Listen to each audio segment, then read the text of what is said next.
High বন্ধুরা, আমি সুলেখা বলছি। বন্ধুরা, আজকের এই গল্পটি সম্পূর্ণ শুনলে তোমাদের ওটা আর স্থির থাকবে না, কথা দিচ্ছি। শেষে গিয়ে তোমাদের ওটা অনেক হালকা লাগবে। তো চলুন আসল গল্পে চলে যাই। ভাবলাম বোনের শরীর খারাপ হতে পারে, চাবি না থাকায়। পেছনের দিকে গিয়ে ঘরে ঢোকার উপায় খুঁজতে লাগলাম।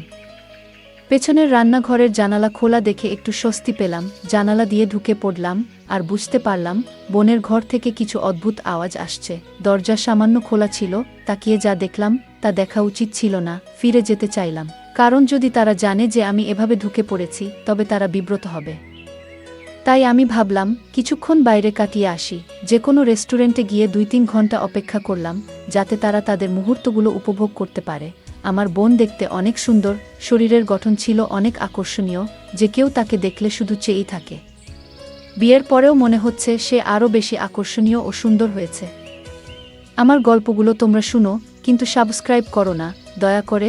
গল্পগুলো ভালো লাগলে ভিডিওটি লাইক, শেয়ার এবং চ্যানেলটি সাবস্ক্রাইব করো প্লিজ।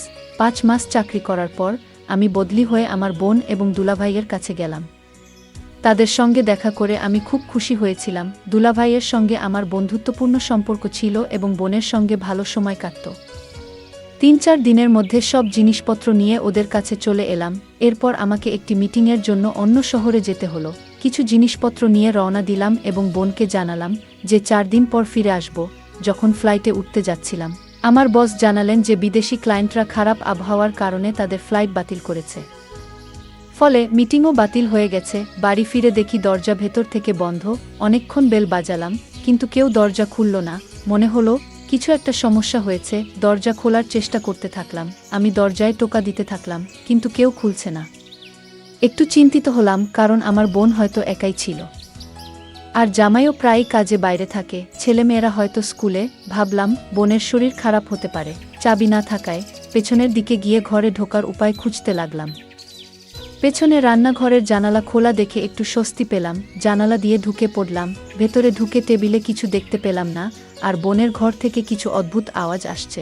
দরজা সামান্য খোলা ছিল, তাকিয়ে যা দেখলাম তা দেখা উচিত ছিল না। ফিরে যেতে চাইলাম, কারণ যদি তারা জানে যে আমি এভাবে ঢুকে পড়েছি তবে তারা বিব্রত হবে। তাই আমি ভাবলাম কিছুক্ষণ বাইরে কাটিয়ে আসি। যে কোনো রেস্টুরেন্টে গিয়ে 2-3 ঘন্টা অপেক্ষা করলাম, যাতে তারা তাদের মুহূর্তগুলো উপভোগ করতে পারে। এগুলো ভাবতে ভাবতে একটি বিখ্যাত হোটেলে পৌঁছালাম। সেখানে হঠাৎ দেখি আমার জামাই কিছু লোকের সঙ্গে বেরিয়ে আসছেন। তাকে দেখে আমি অবাক হলাম। তিনি আমাকে দেখে বললেন, তুমি এখানে কি করছো? আমি বললাম, মিটিং বাতিল হয়ে গেছে। কিন্তু আপনি এখানে কি করছেন? তিনি বললেন, আমি সকালে এখানে মিটিং করতে এসেছিলাম। এখন মিটিং শেষ হয়েছে, তাই অফিসে ফিরে যাচ্ছি। কিন্তু তোমার মিটিং বাতিল হয়েছে, তুমি বাড়ি ফিরে যাওনি কেন? আমি চিন্তায় পড়ে গেলাম, কারণ আমার দেখা মানুষটা জামাই ছিলেন না, অন্য কেউ ছিল। মাথায় নানা প্রশ্ন ঘুরছিল। হঠাৎ আমার জামাই আমাকে জাগিয়ে বললেন, তুমি কি ভাবছো? আমি বললাম, কিছু না। দুলাভাই বললেন, তুমি বাড়ি ফিরে যাও। আমি কিছু বুঝতে পারছিলাম না। কি বলবো ভাবলাম। আমি এখানে কিভাবে এসেছি তা বলবো না। সেদিনেই তার ফেরার কোনো সম্ভাবনা নেই, কিন্তু আমি কেন এসব জিজ্ঞেস করছি সেটাও বললাম না। শুধু বললাম, এমনি জিজ্ঞেস করলাম। খাবার খেয়ে চুপচাপ আমার রুমে বসে রইলাম, কিন্তু মনে বারবার সেই দৃশ্যই ঘুরছিল। ভাবছি, বোনকে জিজ্ঞেস করা উচিত কেন সে নিজের হাতে গড়া সংসার নষ্ট করতে চাইছে। সে তো এত ভালো, স্বামীর প্রতি এত সম্মান, কোনো কিছুর অভাব হতে দেয় না, তাহলে কেন তাকে এভাবে ঠকাচ্ছে? কিন্তু আমি কিছু জিজ্ঞেস করতে পারিনি, কারণ পুরোপুরি নিশ্চিত নই কতটুকু সত্য বুঝতে পারছি না। তখন থেকে বোনের প্রতি নজর দিতে শুরু করলাম। লক্ষ্য করলাম রাতের সবাই ঘুমিয়ে পড়লে সে বারান্দায় গিয়ে কারো সাথে ফোনে কথা বলে। এতে নিশ্চিত হলাম তার জীবনে অন্য কেউ আছে। আমার বস আমাকে জরুরি মিটিংয়ের জন্য একটি বড় হোটেলে পাঠিয়েছিলেন। মিটিং শেষ করে বেরোতে যাচ্ছিলাম, তখন দেখি বোন রিসেপশনে দাঁড়িয়ে আছে। সে লুকিয়ে একটি রুমে ঢুকে গেল।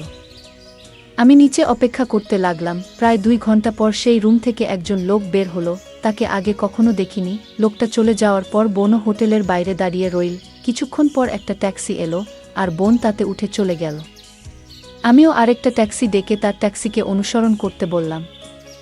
মনে হলো বোন বাড়ি যাচ্ছে। বোনের ট্যাক্সি এগিয়ে যাচ্ছিল, আর আমি লুকিয়ে পিছু নিলাম। ট্যাক্সি এক হোটেলের সামনে গিয়ে থামলো। বোন লিফট দিয়ে একটি রুমে ঢুকলো এবং প্রায় 2-3 ঘন্টা পর বেরিয়ে এলো। তাকে দেখে হতবাক হলাম, কারণ তার সঙ্গে ছিল আমার বড় ভাই সুমন। বোন এবং ভাই কেন হোটেলের রুমে দেখা করছিল বুঝতে পারছিলাম না। তারা আলাদা ট্যাক্সি নিয়ে চলে গেল, আর আমি ভাবতে লাগলাম, এতগুলো পুরুষের সাথে বোনের সম্পর্ক কি? আমি কখনো বোনের চরিত্র নিয়ে সন্দেহ করিনি, কিন্তু আজ যা দেখলাম তা আমাকে ভাবিয়ে তুল। বোনকে জিজ্ঞেস করলাম, কেন এত মন খারাপ? সে বলল, বাসায় একঘেয়ে লাগে। তুমি কাজে আর বাচ্চারা স্কুলে, তোমাদের কারো কাছে আমার জন্য সময় নেই। একদিনের জন্য ছুটি নাও, আমরা সবাই মিলে কোথাও যাই। অনেকদিন কোথাও ঘুরতে যাইনি। আমি রাজি হলাম, কিন্তু মনে খোঁজ দিচ্ছিল। আবারও একদিন অফিস থেকে তাড়াতাড়ি ফিরলাম, আর বোন দরজা খুলছিল না। বুঝতে পারলাম সেদিন হোটেলে যাওয়ার লোকটি আজও এসেছে। এই ভেবে আমি খুব রেগে গেলাম, আর রান্নাঘর দিয়ে ঘরে ঢুকলাম। ভেতরের সব কিছু ছড়ানো ছিটানো ছিল। হঠাৎ বোনের চিৎকার শুনতে পেলাম। সেই লোকটিকে দেখলাম, যাকে হোটেলে দেখেছিলাম। বোনকে জোর করার চেষ্টা করছে। আমি লাঠি দিয়ে তার মাথায় আঘাত করলাম, আর সে অজ্ঞান হয়ে গেল। বোন আমাকে জড়িয়ে ধরে কাঁদতে লাগলো। তামিম, তুমি ঠিক সময়ে এসে আমাকে বাঁচালে। বোনকে জিজ্ঞেস করলাম, এটা কে? আর এখানে কি করছে? বোন জানালো, লোকটি চোর বলে ভান করেছিল। আমি বললাম, তোমার অন্ধকার কাজগুলো আমার অজানা নয়। আমি হোটেলে দেখেছি তোমাকে এই লোকটির সাথে। বোন হতবাক হয়ে গেল, কাঁদতে কাঁদতে বলল, তামিম, তোমার দুলাভাইকে বলবে না। আমার পরিবারকে রক্ষা করো। আমি বললাম, তুমি এতগুলো পুরুষের সাথে মজা করছো, লজ্জা হওয়া উচিত। বোন বলল, তুমি ঠিক বলছো, আমার বেঁচে থাকার অধিকার নেই। সে আলমারি থেকে বন্দুক বের করে নিজেকে মারতে যাচ্ছিল, কিন্তু আমি তার হাত ধরে বন্দুকটা নিয়ে নিলাম। ভয় পেয়ে গেলাম। তুমি এমন কাজ কেন করছো? বোন জানাল, লোকটি তাকে ব্ল্যাকমেইল করছে। আমি বললাম, সব সত্যি বলো, আমি সাহায্য করব। আমরা লোকটিকে চেয়ারে বেঁধে মুখ থেকে দিলাম। বোন জানাল, বিয়ের আগে শ্বশুর শাশুড়ি তাকে অনেক আদর করতেন, কিন্তু সন্তান হওয়ার পর থেকে শাশুড়ি আর কোনো মনোযোগ দিতেন না। বোন অনেকবার সময় চেয়েছিল, কিন্তু শাশুড়ি প্রতিবার বলতেন, এই টাকা শুধু পরিবারের জন্য দিচ্ছেন। দিদি শ্বশুরবাড়িতে টাকার অভাব না থাকলেও তাকে বোঝানোর চেষ্টা করছিলেন যে টাকায় সব সুখ কেনা যায় না। শ্বশুরবাড়ির মানুষরা বুঝতে চাইছিলেন না। এই সময় মায়ের স্বাস্থ্য খারাপ হওয়ায় দিদি তাকে দেখতে গিয়েছিলেন। তখন আমিও ইঞ্জিনিয়ারিং কলেজে ছিলাম। মায়ের মৃত্যু এবং বাবার অসুস্থতার কারণে ভাই ও জামাই মায়ের বাড়িতে চলে গিয়েছিল, ফলে মা একা হয়ে গিয়েছিলেন। দিদি সেখানে পৌঁছানোর পর ভাইদের বন্ধু সুমন প্রায় বাড়িতে আসতেন। তিনি দিদির মুখে দুঃখ অনুভব করেছিলেন এবং ধীরে ধীরে তার সাথে বন্ধুত্ব গড়ে ওঠে। সেই সময় দিদি ও তার বাচ্চাদের সময় দিতে শুরু করেন। একদিন সুমন দিদিকে প্রস্তাব দেন। দিদি হতবাক হন এবং সুমন বোঝানোর চেষ্টা করেন যে তাদের মধ্যে ভালো বন্ধুত্ব হতে পারে। দিদি জানিয়ে দেন তিনি এই সম্পর্ক চান না এবং সেখান থেকে ফিরে আসেন। তবে শ্বশুরবাড়িতে ফিরে এসেও দিদি একাকী এবং বিষণ্ণ হয়ে পড়েন। হঠাৎ একদিন সুমনের ফোন আসে। তিনি আগের কথার জন্য ক্ষমা চান এবং বন্ধুত্ব করার প্রস্তাব দেন। দিদি রাজি হন। এরপর থেকে সুমন এবং দিদির মাঝে নিয়মিত দেখা হতে থাকে, কিন্তু শ্বশুরবাড়ির লোকেরা সুমনের আশা পছন্দ করতেন না এবং তাকে বাড়িতে আসতে নিষেধ করেন। তাই সুমন ও দিদি হোটেলে দেখা করার সিদ্ধান্ত নেন। একদিন দিদি যখন সুমনের সাথে দেখা করতে হোটেলে গিয়েছিল, তখন সে তার সীমা অতিক্রম করেছিল। সুমন সমর্থন পেয়ে সে নিজের নিয়ন্ত্রণ হারিয়ে ফেলেছিল এবং এমন কিছু করেছিল যা কখনো কল্পনা করেনি। সুমন তাকে আশ্বস্ত করল যে এতে কোনো ভুল নেই এবং এতে শান্তি পাওয়া যায়। দিদি ফিরে এসে আবার যোগাযোগ রাখতে শুরু করল এবং সুমন পুনরায় দেখা করতে চাইল। সুমন তার বন্ধুর বাসা একদিনের জন্য ভাড়া নিয়েছিল। তার বন্ধু শহরের বাইরে ছিল, তাই সুমন দিদিকে সেখানে নিয়ে গেল। তারা সেখানে তাদের আকাঙ্ক্ষা মেটাল।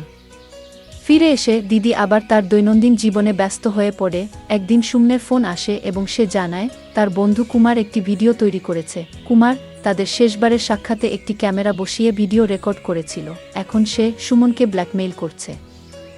এই কথা শুনে দিদি হতবাক হয়ে যায় এবং তার জামাইয়ের কাছে যাওয়ার সিদ্ধান্ত নেয়। 2-3 দিনের জন্য তার বাবা মা তাকে অনুমতি দেন। বোন সেখানে পৌঁছানোর পর কুমার শর্ত দেয় যে ভিডিওটি কাউকে দেখাবে না যদি দিদি তার সাথে একই কাজ করে যা সে সুমনের সাথে করেছিল। দিদির পায়ের তলা থেকে মাটি সরে যায়। দিদি তখন অসহায় বোধ করল এবং কুমারের চাপে পড়ে তার সাথেও একই কাজ করল। সে ভেবেছিল যে এখন এই সব থেকে মুক্তি পাবে, কিন্তু তা হয়নি। কুমার ক্রমাগত ব্ল্যাকমেইল করতে থাকল এবং তাদের বাড়ির ঠিকানাও পেয়ে গেল। যে কোনো সময় সে বাড়িতে এসে তাদেরকে হুমকি দিত এবং ধীরে ধীরে টাকা দাবি করতে শুরু করে। দিদি একটি ফাঁদে আটকা পড়েছিল। দিদি বলল, আমি যদি তাকে বলতাম যে আমি কুমারের সাথে একই কাজ করেছি, তবে সে আমাকে প্রতারক মনে করত। যদিও আমি প্রতারক নই, দিদি কাঁদতে কাঁদতে এসব বলল। এদিকে কুমারের জ্ঞান ফিরল। আমি তার ফোন ছিনিয়ে নিয়ে ভিডিও ডিলিট করে দিলাম এবং বললাম, আজ যদি তোমাকে কোথাও দেখা যায় পুলিশে অভিযোগ করব। কুমার হাসতে হাসতে বলল, তুমি কি মনে করছো আমার ফোন থেকে ভিডিও মুছে দিলে তোমার বোনকে বাঁচানো যাবে? সুমনের ফোনে ভিডিও রয়েছে। সুমন আর আমি একসাথে তোমাকে ব্ল্যাকমেইল করেছি, তোমার কাছ থেকে টাকা নিয়েছি। আমরা দুজনে মিলে তোমার ফায়দা লুটেছি। এই কথা শুনে দিদি কাঁদতে শুরু করল। এখন আমার কাছে মরে যাওয়া ছাড়া আর কোনো উপায় নেই। আমি আমার সুপ্রতিষ্ঠিত সংসার নষ্ট করে ফেলেছি। যদি আমি আমার আকাঙ্ক্ষাকে নিয়ন্ত্রণ করতাম তাহলে আমাকে এই দিনটি দেখতে হতো না। আমি তাকে শান্ত করে বললাম, এখন কোনো বোকামি করো না। তুমি এমনিতেই তোমার জীবন নষ্ট করেছ। এখন থেকে শক্ত থাকো এবং সব ঠিক হবে। দিদি, অনেক চেষ্টা করেছ, কিন্তু এখন অন্তত এমন কিছু করো না যা আরও বিপদে ফেলবে। তোমার সন্তানদের কথা ভাবো। তাদের কি হবে যদি তোমার কিছু ঘটে? সে কাঁদতে কাঁদতে বলল, আমার কাছে মরণ ছাড়া আর কোনো উপায় নেই। আমি তাকে বললাম, চিন্তা করো না, একটু শান্ত হও। দিদিকে বললাম, তোমার জামাইকে সব বলে দাও। সে ভয় পেয়ে কাঁদতে লাগল। আমি তা করতে পারবো না, সে আমাকে তালাক দেবে। আমি বললাম, তুমি যদি সত্যতা না বলো তাহলে কোনো উপায় নেই। কুমার তখনও দিদিকে ব্ল্যাকমেইল করার চেষ্টা করছিল। হঠাৎ দিদির ফোন উঠল। সে ভয় পেয়ে গেল। আমি তাকে বললাম, চিন্তা করো না, কল ধরো। তিনি কলটি ধরলেন এবং জানলেন যে তারা 2 ঘন্টার মধ্যে বাড়ি পৌঁছাবেন। আমি বললাম, তুমি সব কিছু ঠিকঠাক রাখো। আমরা কুমারকে আমাদের ঘরে আটকে রাখব যতক্ষণ না তারা আসে। শ্বশুর শাশুড়ি বাসায় আসতেই আমরা স্বস্তির নিঃশ্বাস ফেললাম এবং কুমারকে ভালো করে বেঁধে রাখলাম। পরের দিন দিদি তাকে চা বানিয়ে দিল। আমি চায়ে ওষুধ মিশিয়ে দিলাম। সে চা পান করার সাথে সাথে জ্ঞান হারাতে শুরু করল। আমি পুলিশকে ফোন করে জানালাম কিভাবে কুমার তাকে ব্ল্যাকমেইল করছিল এবং তার ভিডিও করেছে। পুলিশ এসে ভিডিও ডিলিট করল এবং কুমারকে গ্রেপ্তার করল। আমি দিদিকে বললাম, এখন থেকে শক্ত থাকো, সব ঠিক হয়ে যাবে। এরপর এসব ঘটনা সবার কাছ থেকে লুকিয়ে রেখেছি, কারণ এসব জানলে আমার বোনের জীবনটা আরও নষ্ট হয়ে যেত। তাই পরে আদালতের সব কাজ আমি করেছি। আমার বোনকে আর এসবে নিয়ে আসিনি, তাদেরকে আমি কঠিন শাস্তি দিয়েছি। বোন আমাকে অনেক ধন্যবাদ দিল, কারণ আমার জন্যই বাড়িটি ধ্বংস থেকে রক্ষা পেল।